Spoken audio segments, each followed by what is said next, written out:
Unless specifically indicated otherwise, the content expressed are my views only and not necessarily those of Life Pro Asset Management, LLC. The content presented is in no way an investment advice, solicitation, or an offer to sell securities or investment advisory services.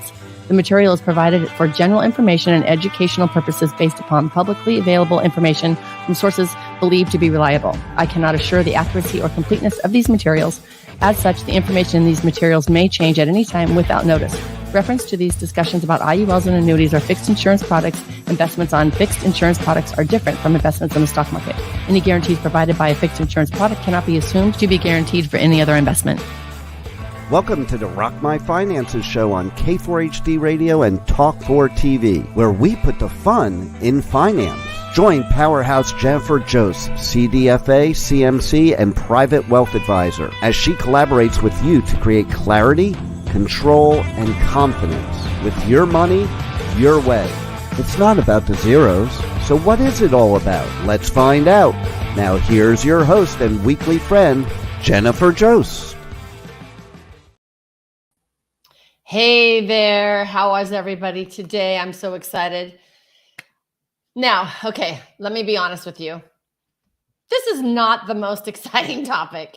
My guest, however, is amazeballs. You are absolutely going to love Loulena. She's awesome.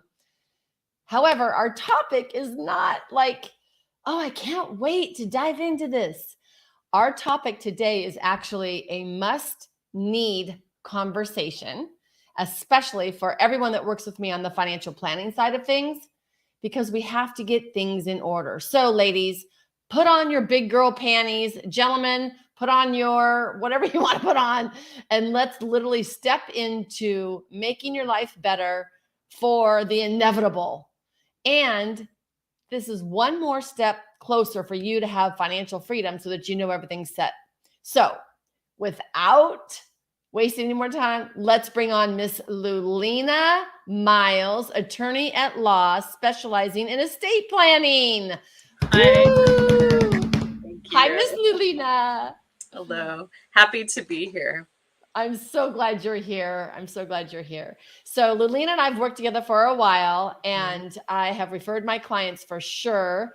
And they love her. They love her because this is, again, not the best topic in the world. Nobody wants to talk about all this stuff. And we don't know anything about it. Like, we hear these big words and we hear what's probate and what is an estate plan? Do I need a trust? What's a revocable? What's a living trust? Why do I need it? Who gives a crap about everybody else when I die? Like, you hear everything, I'm sure. I do. I hear it all. And first I want to say that I really also, I'm a client of yours, Jennifer, and want to say that to everyone. And I've really I've learned a lot from you, and not only from you, but being a client of yours also brought me into your community of empowered women. And so I've learned from other women as well who have been on this journey of, developing their growth mindset, positive energy, like a deep sense of security around their finances and just confidence in the world financially. Financial literacy and all of that. So I just wanted to put that out there that, it's really quite an incredible service that you offer. Oh my God, y'all. All they did was ask her to say, hey, tell people you're my client. And then I literally should pay you for that commercial. That was amazing. I love you. You're awesome. We're going to have to get that on video and put it on my testimonial sheet, because you are great. And I love it. Thank you so much. And it's hard to say, kind of like my topic as well, right? It's hard to say how I help people when they think that it's going to be one thing, and it's literally not that at all. It's completely different than what you think it's going to be. Mm-hmm. And so kind of like the same for you. We think like it's going to be like pulling teeth and all this horrible stuff. And really, you make it very simple and easy. And there's just a few tough decisions that we need to make. Mm-hmm. And we need to make them anyways, but you make the process so much easier. So let's just dive right in and start with, what is estate planning? Yeah, so it can mean a lot of different things. And when people decide that they're going to go see an attorney, they're often not sure what to expect. I mean, one thing is like, who gets what when I die? And that is a part of it. But also maybe even a bigger part of it sometimes is, what would happen if I was incapacitated? Who are my people?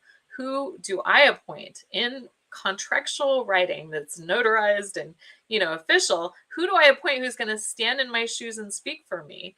if I cannot speak for myself?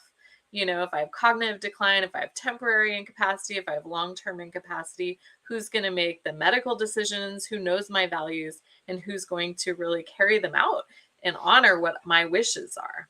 Oh my God, I so have chills. I love how you put everything in such poetic terms. I totally have chills because I am taking care of my mother. I do have power of attorney over her. She doesn't have any assets, so there was no need for a trust, but we do have her will and I have her power of attorney and healthcare directive, and I am that person for her. So, and I was for my daughter as well when she was going to college, because she didn't know anything about anything really. And she just needed to put her head down and focus for 4 years. So she gave me power of attorney so that I could, do things on, loans and medical and things like that. And because they're not quite an adult yet, but they're trying. Right. And, our children, often we don't think of them as needing estate planning, but not only is it sometimes helpful to have power of attorney, but it's like necessary to have the advanced healthcare directive, the medical power of attorney, essentially, so that you would be able to talk to their doctors if they were in a car accident, that you'd be able to get access to their medical records. There's very strict privacy laws around these things. And so when our children become adults, once they're 18 adults, right, then has access except for them. And, it's possible that you might end up having to go to court to get a court order to speak on their behalf. So just get it in writing, get your kids to sit down and for an advanced healthcare directive, you can often just get them done with your doctor's office. You don't even necessarily need to see an attorney. Also, I've heard that sometimes college offices even offer advice on how to get that done. But if you don't have it, it can be horrible. So it's just better to do it. And then, if they get into a great long-term relationship, they can change it over to their new partner. But until then, it should be who they trust the most, which is often their parents, somebody sensible, so just who's going to pay the bill. Right. Right. That too. Exactly. Yeah, that too. Can you imagine you're paying for their insurance and you don't have access to their medical care? Oh yeah. 100%. And my daughter, when she was going to college, she didn't want to know anything about any of that. She's like, I don't even she wouldn't even go to the doctor. Help me go to the doctor, find a doctor for me, find out, all of this stuff. And it's like, I can't, I can find the doctor, but you have to give me permission. Right. Otherwise they're not going to listen to me and talk to me, because she didn't know what a lot of things meant. And my son as well. So I was great before he was 18, but over 18, he has to give permission for everything. And this would be so much easier. So don't forget about the kids. Yes, the elderly. Yes, just anyone. So I had a client who got into a ski accident, could not write with his hands and could not speak. I, as an investment advisor, have to have a written form and their voice to make any changes to their financial world. Mm-hmm. So he literally could not make any changes for 9 months because that nothing was set up to take care of him. That would be considered incapacitated, right?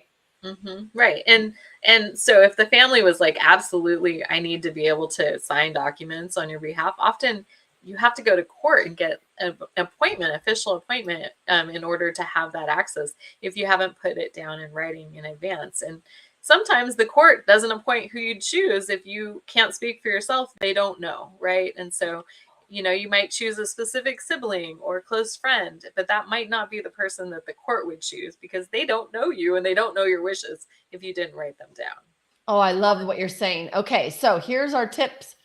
First and foremost, any age needs an estate plan. It's going to look different, the ages that you are, but they all are going to include a healthcare directive.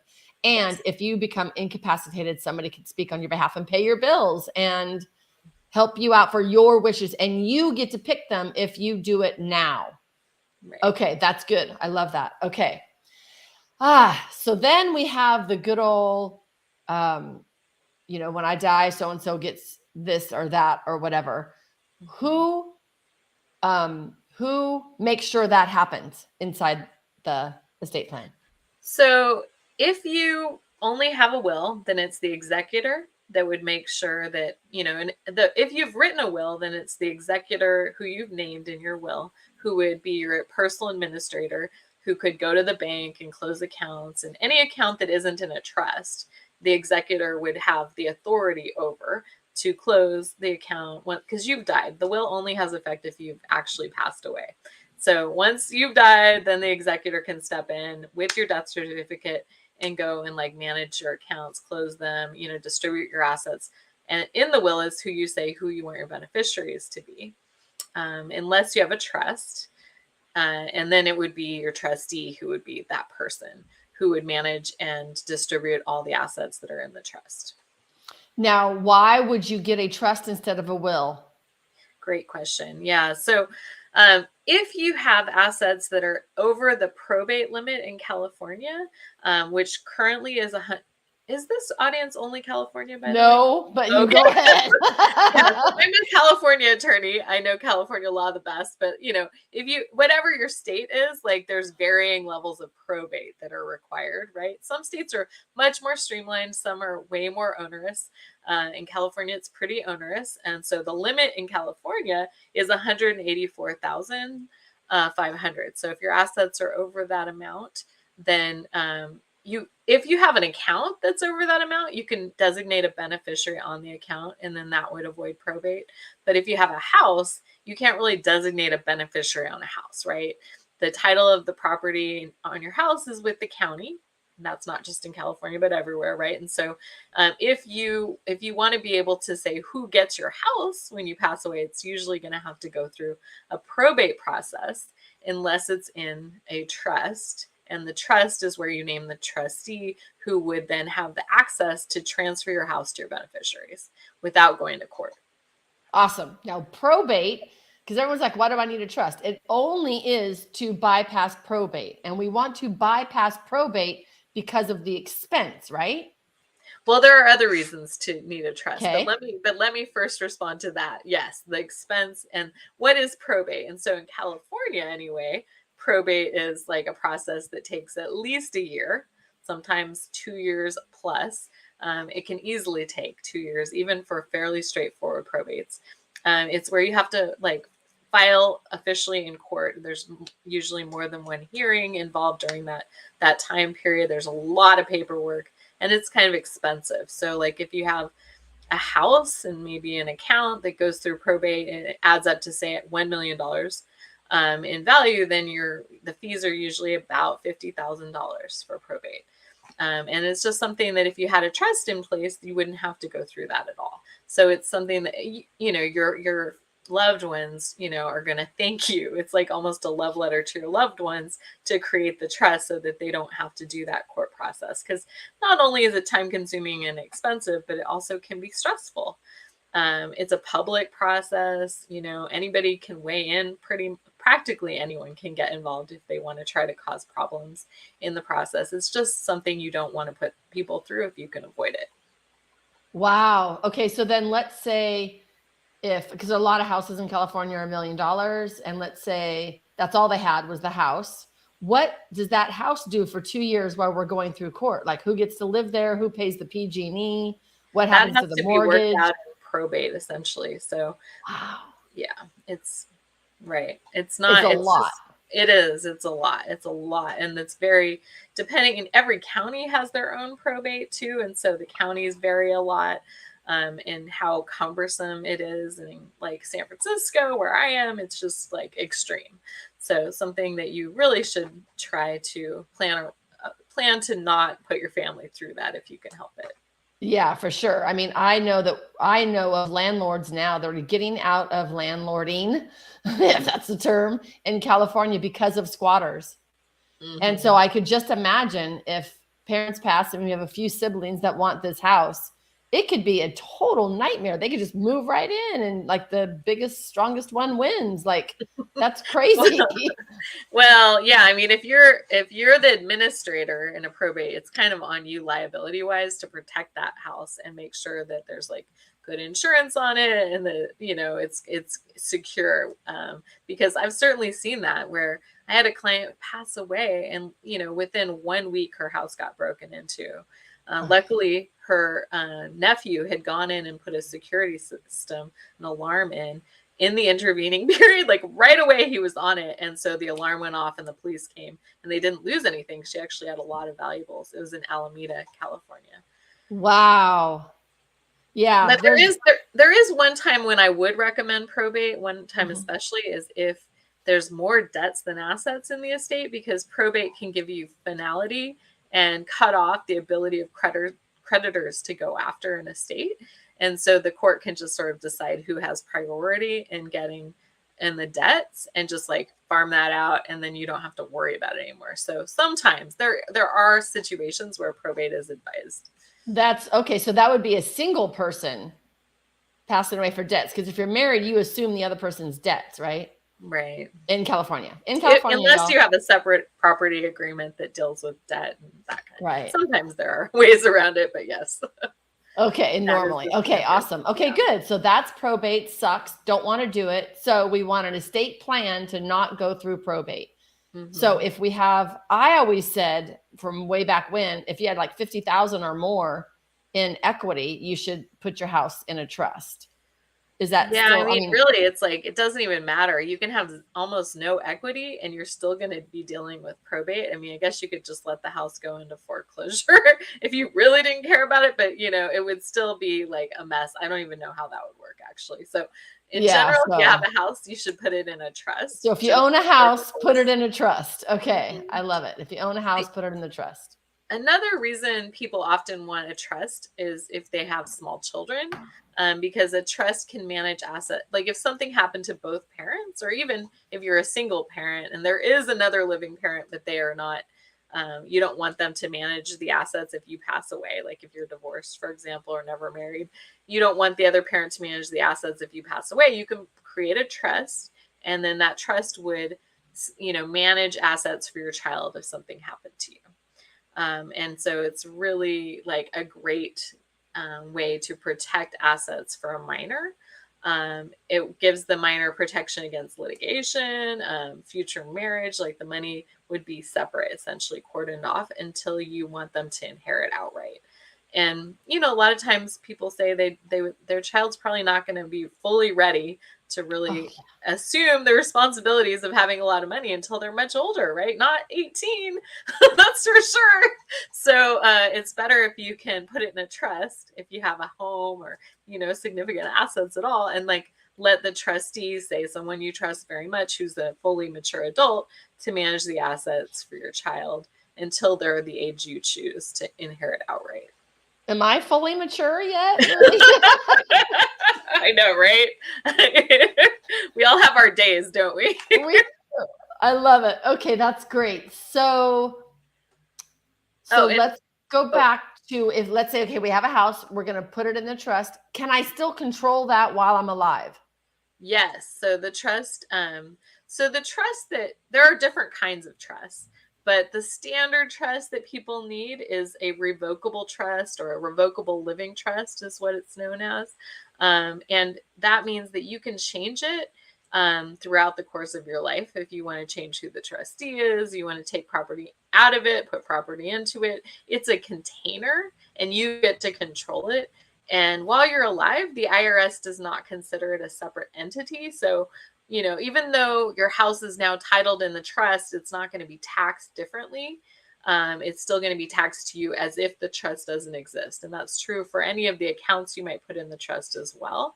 It's not going to be like taxed differently. But when you pass away, then it becomes irrevocable. Then it has its own tax ID number that would be, gotten by the trustee. And that's when, it's just managed as a separate entity.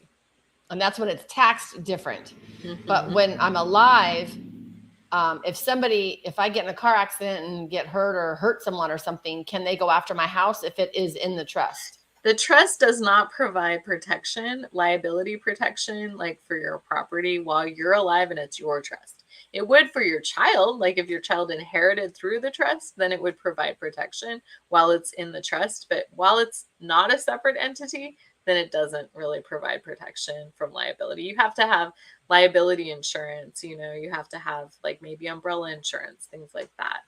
Okay, good. Okay, so then it's really just a safety net until I pass, and then it turns on and does everything. It's still all Yes. mine. It pays my taxes, all that. Okay, that was good. The other thing a trust does, though, while you're alive, is that it's a good incapacity planning tool. So, for example, if you have assets in your trust and then you're incapacitated, your successor trustee, who you named, would be able to step in and manage everything in your trust for your benefit. And so it really does make that much more seamless if you need someone temporarily or long-term to manage your assets. Banks like to deal with successor trustees they prefer that above working with the durable power of attorney agent. Oh, okay, good. Yeah, and that happens a lot, y'all. Like I'm caring for my mom right now, right? So we all there's 2 out of 3 people are going to need help before they pass away. And so if they have assets, first of all, we want it by their wishes. And then they're going to live 2 to 4 to 10 years, depending. Like my girlfriend's dad had a stroke. He lived for, oh my God, I think it was even over 10 years, but he was incapacitated. So we need to have someone taking care of our payments, our bills, our healthcare, all of our stuff while we're incapacitated. And if we're counting on our spouse, and what happens if something happens to our spouse? Because normally we're similar ages, which I recommend, of our spouses. We don't need to be 20 years younger, y'all. And then you are putting the burden on your spouse, who's already upset because you're incapacitated. To put the financial burden on them as well is tough. Because then if you have both of you happen, who's going to take care of you then? Yes. Okay. Right. I love it. Right. And then the other thing is, what are your wishes around end of life care? Because like you just brought up, sometimes people live 10 years incapacitated. Like, think about that. Do you want that for yourself? Because there are ways to extend your life while you're incapacitated or not, and so there are a lot of medical interventions that can be done to extend your life that you might not want. And your family might want to do them because they feel like they should, because they don't know your wishes, right? So that's one example. Or you might actually want those interventions. You might, as we get older, we get to see more people around us who've gone through this, and we get more life experience around what we would be comfortable with and not, right? So if you can start to distill what your wishes are, we can make sure the documents reflect that. Yeah, I love that. And then we can change those documents at any time while we're alive. Yes, because that we might change as well. People's minds change on these topics a lot. And that's why I have a job. No, I'm kidding. Okay, that's good. So I know we have lots of trust. Now, what about when you're married, you have 2.5 children, you have a house and maybe a rental house and maybe even a business and all that, and then you get divorced? What happens to that trust? That's a great question. So usually that trust is going to be unwound, revoked, and you're going to each get your own trust at that point.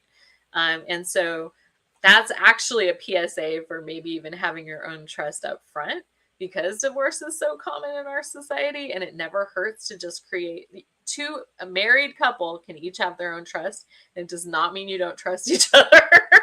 You can still name each other as your trustee. It's like, if something happens to me, I'm going to have my spouse, but I still have my own trust. And then if I get divorced, I get to keep that trust. I don't have to unwind it. I would change it a bit, right? Like maybe change who the successor trustee is and who gets my stuff, but you still get to keep your container. So if you have a joint revocable trust, then you are going to probably be revoking that document and creating your own estate plan at that point. So then if we did 2 separate trusts, then I'd put 50% of ABC Street is mine, and he puts 50%? Yes. In the trust. Okay. And then we make each other trustees and executors and all that stuff, because they have all the control, and beneficiaries. Can you be a trustee and a beneficiary? Absolutely. Or an executor and a trust? Okay. Yes. So the trustees when you're alive, the executors when they pass. Well, the trustee is a trustee. So usually when you create a trust, you are the initial trustee. The person creating the trust is the initial trustee. And then you name who your successors are. So when you become incapacitated or if you die, that's when your successor would step in. And With regard to the will, that's when an executor would come into office. There is no Okay. executor until you die in a will. Okay. And there's a lot of terminology.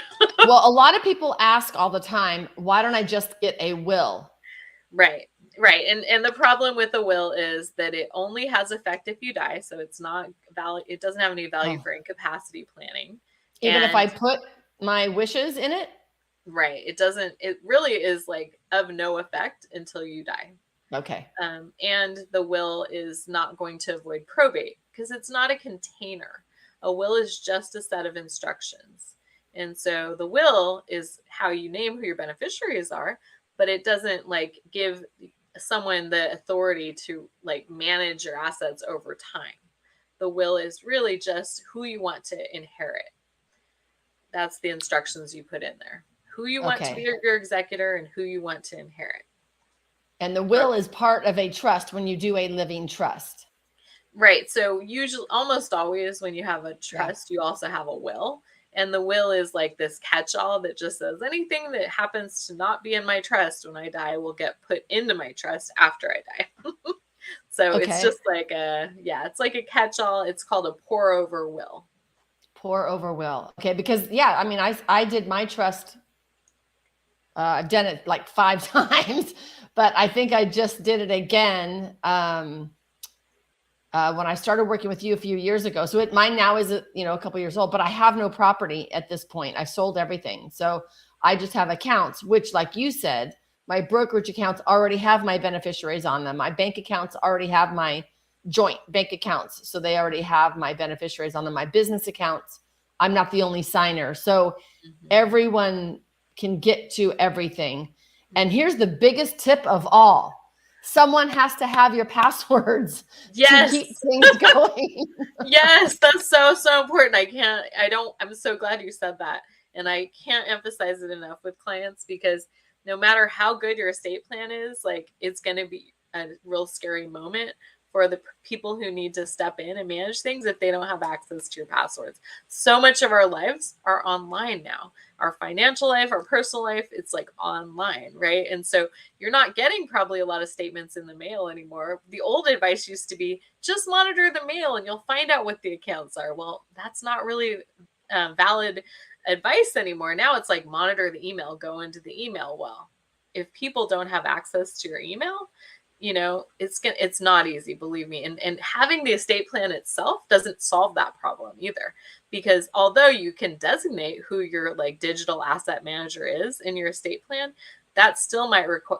What really dictates who has access to your email is the company that owns it, has your email account. So Gmail, for example, or Microsoft, whoever has your email account is the one who's going to say whether someone gets access or not. And they usually say no. And even if you have an estate plan, it's not easy to get access. And so really there are other ways to do it, like email, like password managers, for example. Yep. There are ways to set them up so that if you go inactive, someone can request access that you've named. And then if you don't deny it within a certain amount of time, they automatically get access. So it still preserves your privacy so that like people don't right now have access to your email, but that way they can have access no matter how many times your password changes over the years. That's great. So when you're looking for a password company, make sure that you can designate someone to pick it up. Mm-hmm. Oh, that's great. Okay, so we have, what time is it? Oh, good. Okay, good. So we have 20 minutes left. A couple, I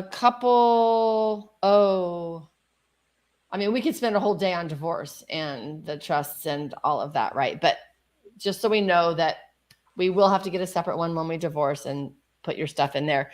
During the divorce, though, does that the married joint trust stay in effect during the separation and until they're finally divorced, right? Yes, right. So like once someone actually files for divorce, then these temporary automatic restraining orders go into place where you're not allowed to change the beneficiaries like on your accounts. You're not allowed to change your trust beneficiaries. You can write a new will that would say whoever ends up inheriting from me, when I die, I want it to be this person. So you are allowed to create a new will, but you cannot like actually change the ownership, the container of the trust until the divorce is final. And then when the divorce is final, then you can just directly fund into your new trust. Okay. That's kind of sucks right there, because there's some divorces that go on forever. There are. Okay. So that is one reason to maybe have two trusts, so that that stressful time doesn't have to happen. Okay. What is the California's new right to die law? So, well, we are allowed to, it's pretty limited in when we're allowed to, like, say we want to go, right? When we're going to take medication, for example, to actually bring about our demise. So now I have to say, I never knew that was okay. And my dad passed away, and I did not know that we could do that. And he definitely wanted to go. And it took me probably 2 to 3 weeks to figure out that. And we finally called the doctor in to give him an assessment. And then the doctor was coming back in 1 week to see if he still felt the same way. Right. And then he would have helped him medically. But my dad stopped eating because he wanted to die. So he died that way before the doctor. The doctor was coming like the next day, and he died the day before. So I didn't even know that was a thing. I didn't even know. Having that right to decide can be really empowering. Like, it can be so comforting for some people, even if they never would use it, just having that. And so, but people don't know about it, first of all. And even when they do know about it, there is very strict criteria for when it can be used. So you have to have a terminal diagnosis, that you're going to die fairly soon. And you have to get doctors to sign off. Like, like you said, there has to be multiple visits with medical practitioner, and you have to self-administer. A doctor is not going to administer the cocktail, essentially, that you would use in order to die. So you have to be able to drink it yourself. And actually put it together yourself too, which is not really that possible for a lot of people. So although I think like doulas, like death doulas, could do it for you, but a medical practitioner is not going to be allowed to do it for you, believe it or not. Never heard of the word death doula, so thank you. Okay. It's growing in we have a growing awareness in California that like end of life care could be improved, I think, and like that there are actual specialists who are getting trained in how to help families navigate those last days and individuals navigate those last days, because often, our doctors don't have the time or even the training or the knowledge to really let you know what all of your options are for end of life care. And sometimes they just don't even have the political desire for things like end of, and so there's a lot of values at play here. And so to have someone like a death doula come in and give you advice and counsel on how to do it and how you want it done, in terms of what you want the environment to feel like in your last days, like they can advocate for you and help your family advocate for you and really let you know what your options are. So it can be a super valuable service that most people don't know about. Yeah, for sure. Okay. So with let's say I want to make changes inside my trust. I get a terminal illness. I can make changes until I die, unless I'm assuming I'm deemed mentally incapacitated. Right. So what happens if I had like a slight onset of dementia? Could I still make changes to my trust?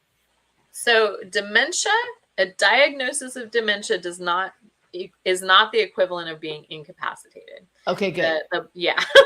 So, So the thing is, you really have to not be able to manage your own affairs to be incapacitated. But how you are deemed to be incapacitated, which I call the incapacity trigger, is different in most estate planning documents. It is not set by statute. It is really whatever the dictates of your trust, what your documents say, your durable power of attorney. You have to look at the language in them to see what will be the incapacity trigger. And it could be one doctor. It could be two doctors. It could be your children unanimously. It could be I've even seen it written where it was a specifically named doctor and that doctor was no longer practicing. So I would recommend against that. Absolutely. But you want it to be something where you feel kind of protected, if you know, but at the same time is not such a high burden that it's nearly impossible to meet. Yeah, I like that. Okay, good. Okay. What else do we have here?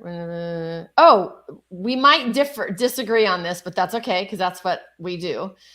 Traditional IRAs and estate planning, a few golden rules to guide you in naming beneficiaries. Okay. Give me your thoughts around that.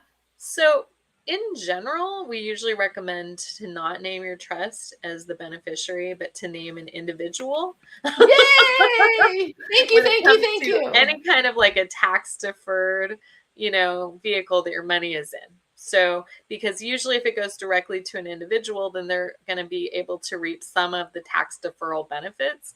And we do put language in our trusts that try to set it up so that it could still reap those tax deferred benefits, but it's a bit of a like threading a needle, to get it right, or landing a plane maybe. And so It's not always so easy for the financial professionals to make that happen, even with a well-written trust. And, the company has to cooperate, for example.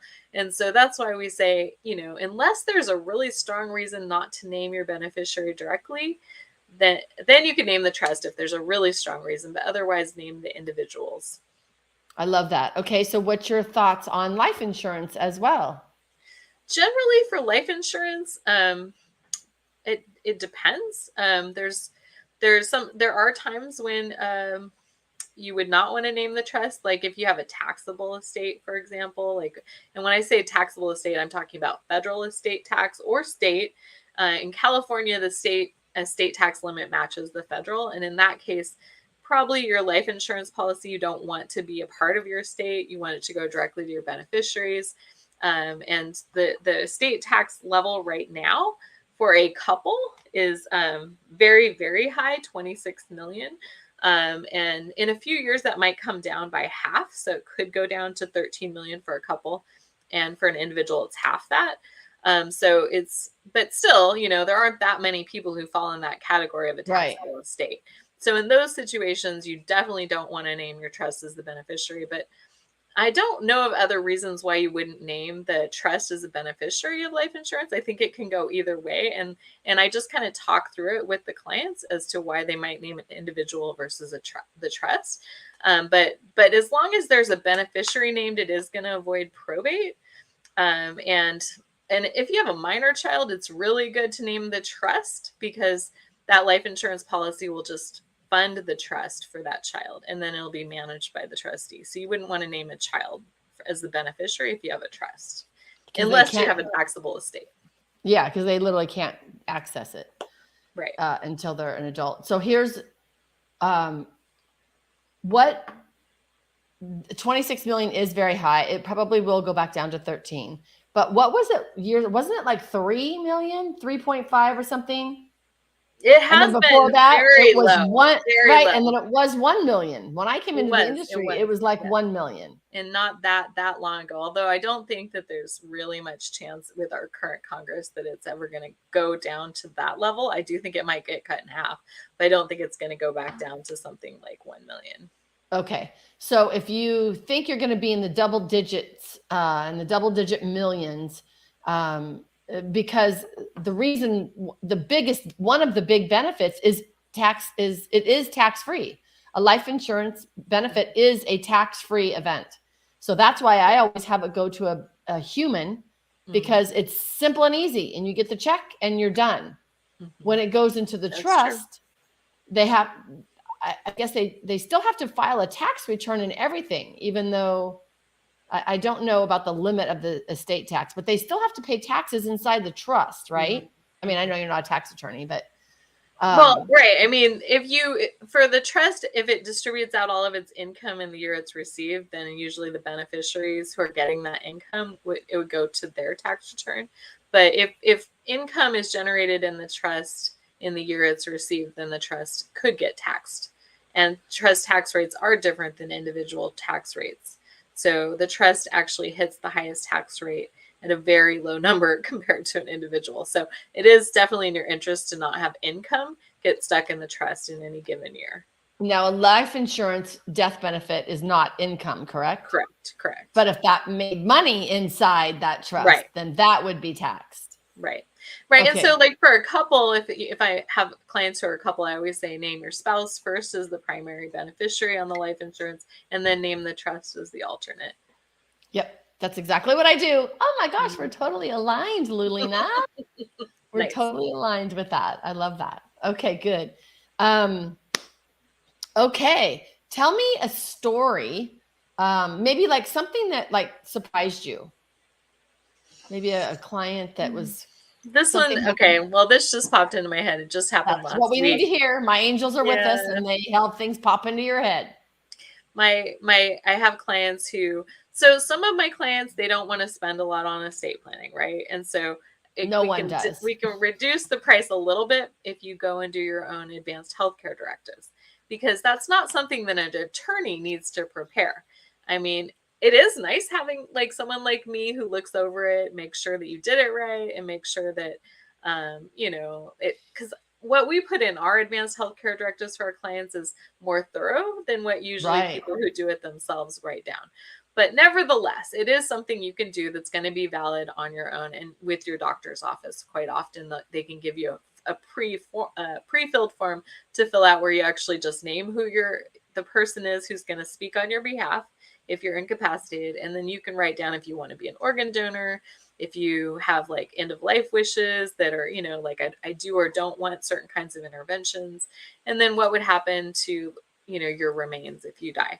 So, but the most important thing is naming who's going to speak and make decisions on your behalf. So, but I had clients who, they were my neighbors. I care about them very much. And they didn't want to spend a lot on estate planning. So they said, we're going to do the advanced healthcare directives on our own. Well, they just called me and they were like, oh, we can't find them. I think we did them with you, right? And I'm like, no, it's really clear in our contract that we didn't do that.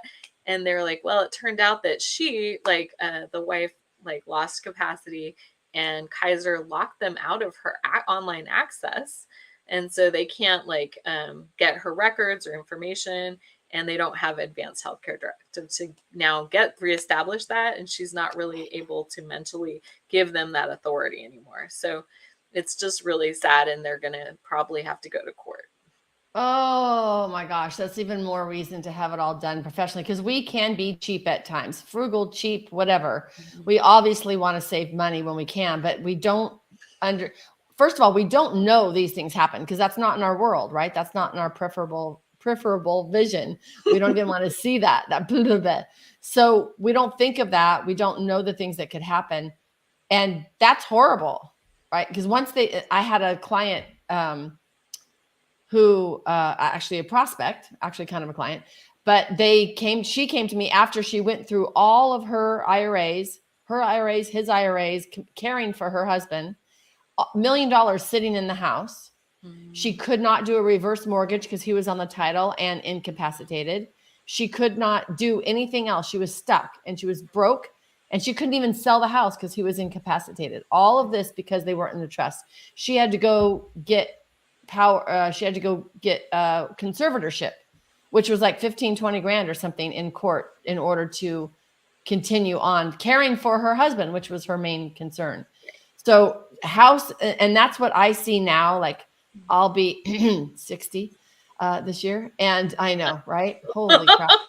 I can't even say those words yet. Anyways, at this age, a lot of my clients have a lot of money in their homes.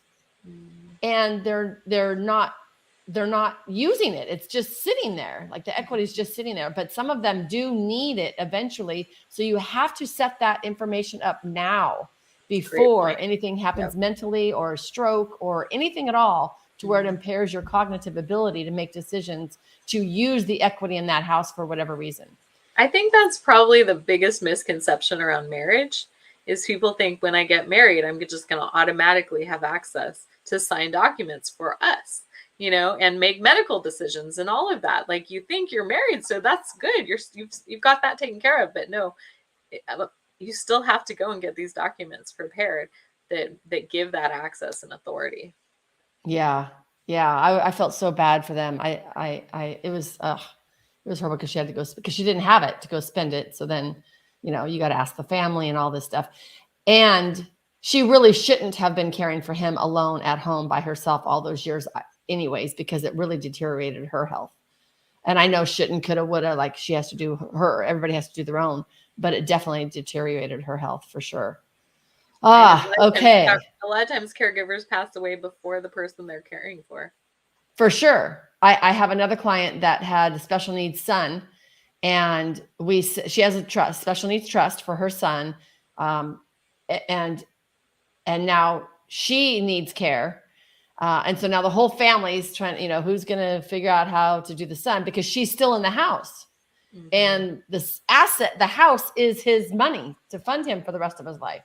Mm-hmm. And she's still in the house. So it's like a whole thing. Like equity inside a house is not a plan, y'all. It is not a plan. Like you just can't sell it when you want to sell it. And you can't just refinance, or you just can't do it when you want to do it. You have to pre-plan for that. Oh my goodness. Okay. Yeah, and actually, I had another point about a way that a trust can be useful is if you are in the sandwich generation, like you have children and you have parents that you're caring for. A lot of times, if something happened to you, Jennifer, for example, holy you can crap, set it up so that you don't have to give an outright gift to your mother to keep her going. You can actually set up so your trustee has the authority to provide some level of gift or need, security for your mom without ever giving an outright gift that would threaten her benefits if she's on any. But regardless, you wouldn't have to rely on her estate plan to eventually get the money that you are protecting her with back to your own heirs if something happened to her, right? Like your trust would continue to make any distributions that need to be made if you're incapacitated or you pass away. And then, it would also protect your heirs, your children, right? To continue to be your heirs in the long run. Right. Yes. I love that. That's a great point. So let me ask you, how often let's say you did one a long time ago, or somebody did one somewhere and you have no idea what it says or anything, how often should you review your trust? I know. Pretty much 90% of the people who come to me with estate plans are not really sure what they say anymore. So it's a very, very common feeling. And so let's at least every 5 years review it. Because certain things is legalese and you're going to review it and your eyes are going to glaze over. But when you see people's names, for example, you're going to go, oh, is that the person that I really want in that role anymore? Right. So at least review for the names, and then, run it by an attorney, your attorney. You can just call them and say, have there been any changes in the law that I should be aware of since I created my trust that might affect my situation? But certainly the thing that you have to always keep updated is what are the assets in your trust. So as you get new accounts, new life insurance policy, new house, whatever, new property investment, you do have to make sure those things are in your trust. And so that's another thing an attorney can help you with, is looking at the schedule. Hopefully your trust has a schedule of assets and that you can look at that and make sure that it's accurate and up to date. That's a great tool for your successor trustee if you're incapacitated to immediately get up to speed on what are the assets they're managing, and what to be looking for, which banks to contact, or institutions to call. So that's a great starting point for them. And it's also where the thing that you need to keep updated over time. And it also can be your gut check too. You just skim it and go, oh, I noticed that investment property is not on there or whatever, So whenever you fund a trust, there are 2 parts to funding for each particular asset. So if you have a bank account that you're putting in your trust, first you write it on the schedule. And secondly, you would go to the bank and say, I have a trust. Please make sure that the account is titled as the owner of this. The trust is titled as the owner of the account, or make sure that the trust is the beneficiary on the account.